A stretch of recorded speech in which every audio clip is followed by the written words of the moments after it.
Hello, everyone. Good Sunday to you. Hope you are well.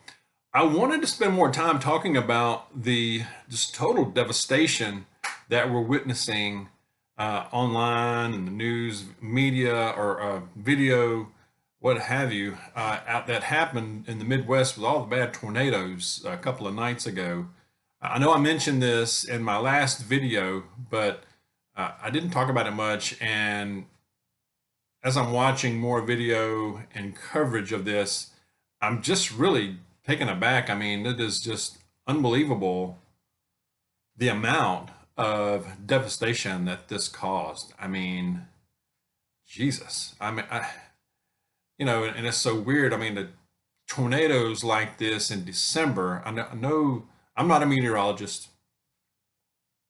but in reading a bit about all this, they do happen in December. Not like this typically. I mean, this is unusual. I'll get more to that in a second. But I mean, this thing cut a path about, from what I remember reading, about 200 miles or so.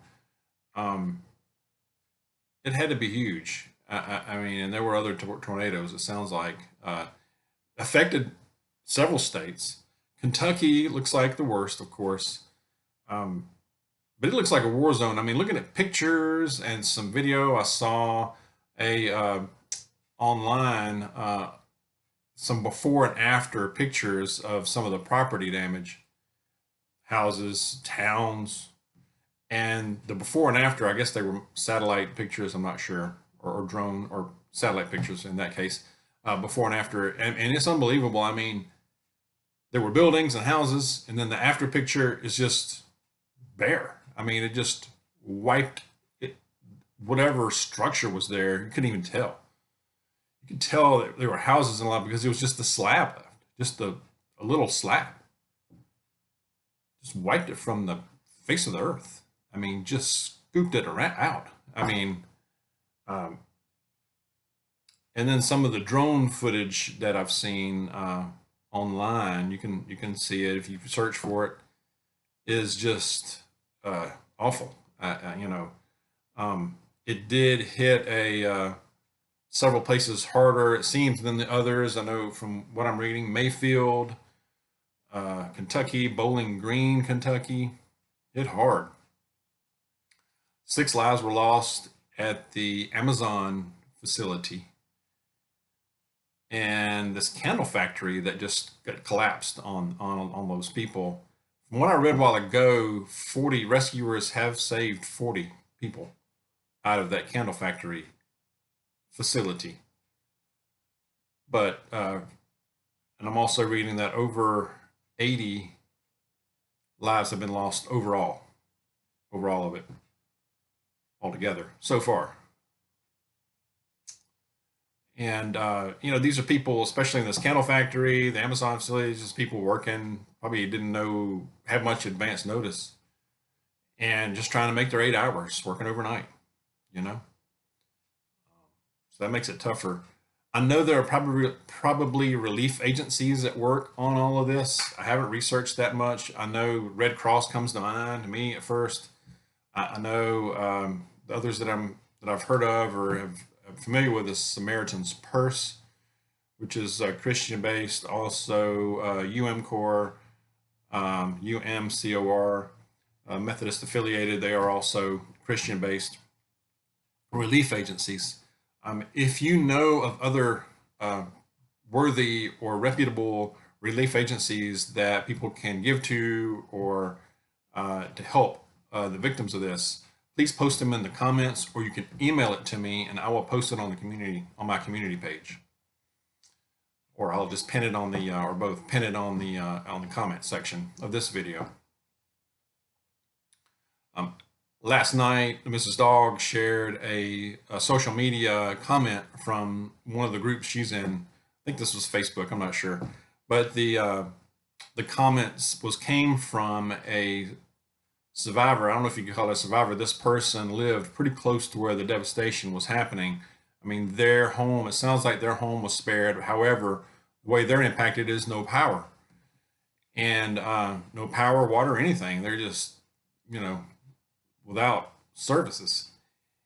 And I'm not sure what kind of damage they sustained, if any. But the two things that this person pointed out that they've learned so far is that to have cash on hand and keep your vehicles as full of gas as you can. You know, full or half, between half to full of a tank. Uh, this person did say that they had to travel 30 minutes yesterday to get both, to get some gas and I guess some basic stuff, supplies if they needed it, food, water, and cash. They didn't have cash, so without losing power within 30 minutes of where they lived, they couldn't pay for anything, couldn't get anything. So the ATM machines were down. I guess the point of sale, the internet, or they couldn't pay for anything with a debit card or credit card. So that was telling. But those are two things to keep in mind, among other things, of course. But this may not be the last that we see of this. I lean towards the theory that this is related to either one or two things. It's just a freak thing, freak weather events happen. Or it could be part of the grand solar minimum, which is a cycle that we are going into. And that can lead to unpredictable weather like this, a cooler climate overall. I know there are people who are talking about the weather modification theory, or that could be used.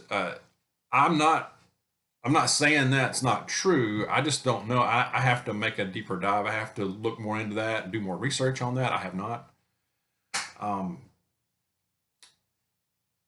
I hope that's not the case. I really do. I hope and pray that's not the case. I mean, on the surface, it sounds a little far-fetched. However, like I said, I'm not discounting it totally. It would not shock me with the evil that is just all over the place now. It wouldn't shock me. Okay. Let me know what you think. What do you think about this? Is it just a freak weather thing? These things happen sometimes. I mean, is it weather modification? Is it part of the grand solar minimum? I mean, it is unusual for tornadoes like this to wreak havoc in the Midwest in December. So, but like I said, this may not be it. I mean, especially if it's part of the grand solar minimum or of a pattern we're seeing. Amber Zee, Zee, did make a comment on that my video from yesterday, and she posted a link to a video from a meteorologist who is predicting that a similar pattern could come back around on the 15th, I believe, 14th, 15th, around that time. I will also post that as well in the description of the video, so you can see that. So we may see more of this kind of thing, or hopefully not this kind of severity. But this may not be a one and done thing. So, something to think about, something to prepare for. This can happen anywhere. Just want to let you know that, passing along this information. Let me know what you think about it. Okay. I do want to share real quick. It is Sunday. I want to share verse. This came from a good friend of mine had posted this on social media a while back and struck me, but this is from 2 Corinthians chapter 4, starting verse 6. For God, who said, let light shine out of darkness, made his light shine in our hearts to give us the light of the knowledge of God's glory displayed in the face of Christ. But we have this treasure in jars of clay to show that this all-surpassing power is from God and not from us. We are hard-pressed on every side, but not crushed, perplexed, but not in despair, persecuted, but not abandoned, struck down, but not destroyed, struck down, but not destroyed. Amen. We will see some things and experience difficulties, but he will provide. He does. Trust in him. He is faithful. Lord our God is faithful. faith over fear, people. Faith over fear. Keep prepping. Keep praying. God bless you. I'll see you soon.